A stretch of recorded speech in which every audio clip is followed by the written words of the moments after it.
And it's just not as exciting as it used to be, you know? Steve Harvey comes out on all the new episodes. How you doing, everybody? All right, tonight on Family Feud, we've got the white family versus the ethnic family. And they're all asking all these ridiculous questions that you could never possibly figure out the answer to with these crazy subsets of people that exist fucking somewhere. I'll give you an example, because that was way too abstract for a crowd that's been drinking.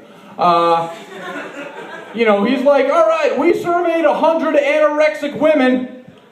Name the first thing you put on your plate when you go to an all-you-can-eat buffet. We surveyed 100 blind men over 35.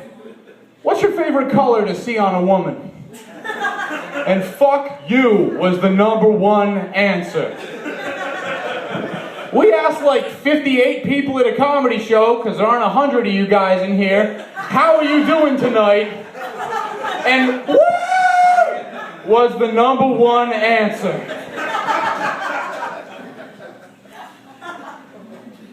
I've been watching a lot of crappy TV, man. This last season, I really got into what might be my new favorite show of all time. It's called the Robot Combat League. Have you guys ever heard of this? If you haven't heard of it, hopefully you don't need me to explain it to you, because it's pretty fucking simple. You'd have to be the guy that needed a plot synopsis of the movie We Bought a Zoo, or Snakes on a Plane, if you couldn't figure that shit out on your own. But it's hosted by Chris Jericho, who's an ex-professional wrestler, and it's these robots that engage in combat, and there's like a league structure to it. And I can't really trust the refs in this, because it's run by the guys that do fucking professional wrestling.